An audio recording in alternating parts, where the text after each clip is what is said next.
Hi, I'm Ryan Szymanski, curator for Battleship New Jersey Museum and Memorial. And today we've got a fun video about what might have been. So since we've gotten back from dry dock, the curatorial department has had a little bit more time, and especially thanks to the help of some of our volunteers, and actually the volunteers who've been helping us here are a couple who started out watching the channel, then started donating to the museum, and now volunteer on board. So thanks, Owen and Devin. Anyway, while they've been going through some of our manuals and things, they found a document here that's really cool, and it talks about this space that we're in right now. As built, this was one of the 40mm magazines. So it's where the ammunition for the 40mm guns would have gone. Most likely, actually now I need to check some other blueprints, but I always assumed that in the 1960s, when those 40mm guns were removed, this magazine gets converted into the WP magazine. WP, or Willie Pete, or white phosphorus, is a special type of 5-inch ammunition that fires white phosphorus rounds. White phosphorus is a type of incendiary that doesn't get quenched by water, so really, really great for lighting things on fire. And the United States found, especially during World War II, that lighting things on fire was a really great way of area destruction, defoliating, destroying cities, all sorts of stuff like that. So the Geneva Convention outlaws the use of white phosphorus. But the United States has never signed that, so American battleships, and probably other types of ships as well, continue to carry white phosphorus ammunition. Because white phosphorus is a little bit more volatile than other types of ammunition, it is stored in its own separate magazine. Hence, this space right here for 5-inch shells. The white phosphorus ammo we carry is specifically for the 5-inch guns. We don't have a similar round for the 16-inch guns. As far as I know, there were never rounds like that for smaller caliber guns that we carried. Just for the 5-inch guns. However, we've got this really cool ship alt design from 1988, which says that it is applicable to battleships 61 and 62. It is to relocate the existing 5-inch 38 caliber white phosphorus stowage to facilitate the future installation of a main propulsion engineering control station. Now that is super cool. On Iowa-class battleships, unlike on modern ships, main control is where the engineering officer or the watch would be. It's the space that has all of the gauges to read what the other engineering spaces are doing. On Iowa-class battleships, that's in Engine Room 3.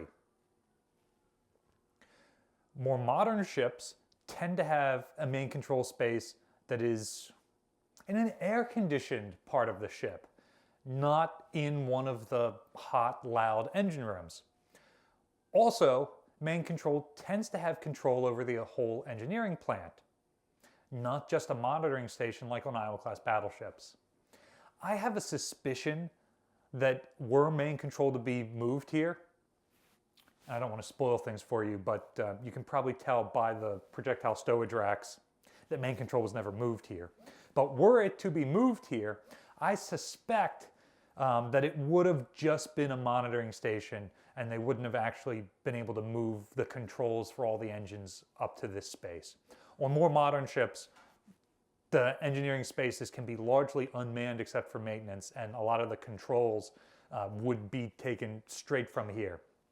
You can see the whole plant all at once, and it's a way more efficient way for ships to operate. And that makes sense on ships with more modern gas turbine or diesel propulsion plants, but ships that are still running on steam like the Iowa-class battleships, it's kind of difficult. So it's really interesting that right at the end of the ship's career, they're planning on moving to that more modern style. It's also interesting that it specifically says 61 and 62.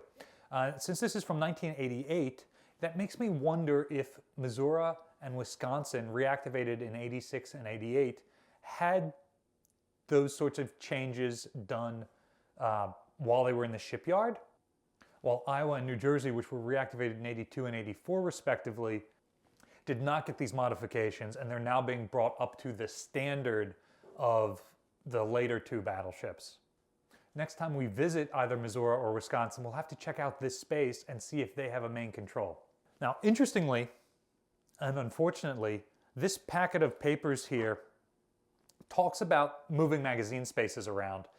It does not actually talk about main control at all. It says what moving the space around is for, but we don't know what this would have looked like after it became main control.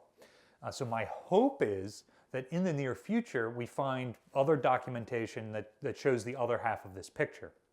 So we can see to what extent main control would have had control or just oversight.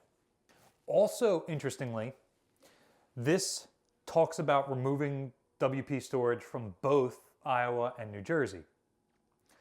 And it has a drawing, sort of like a blueprint, of this space, which doesn't match this space at all. It shows all of these racks against the back wall 2 layers deep, not stacked out here.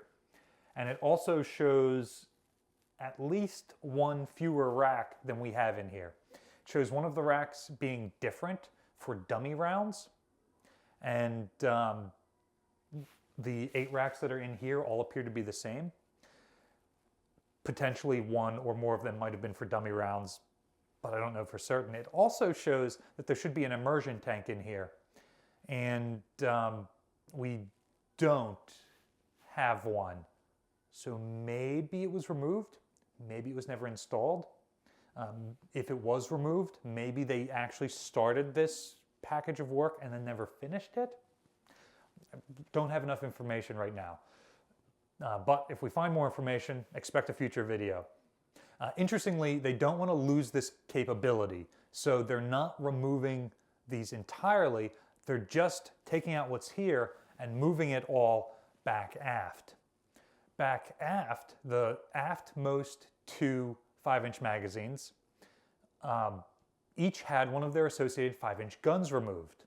With the removal of those guns also came the removal of the dredger hoists that were supplying those guns. The Navy was willing to accept the loss of 1,330 projectiles from those rooms in order to create additional room to put these back in those spaces.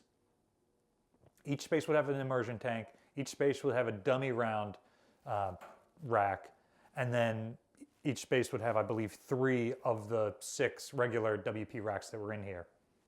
Each one of these racks appears to hold 24 rounds, so we're talking about losing 1,330 conventional projectiles in favor of about 300 WP projectiles. So that's a net loss of about 1,000 rounds of ammunition total to retain this capability. Well, actually, no, we were already holding these 300 rounds, so it is a loss of 1,330 projectiles total to retain this capability.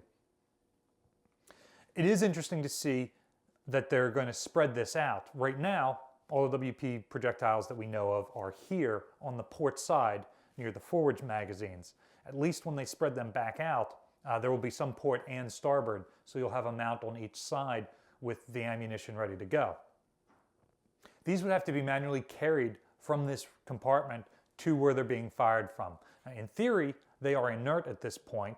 The fuse setting projectile hoist hasn't made them live.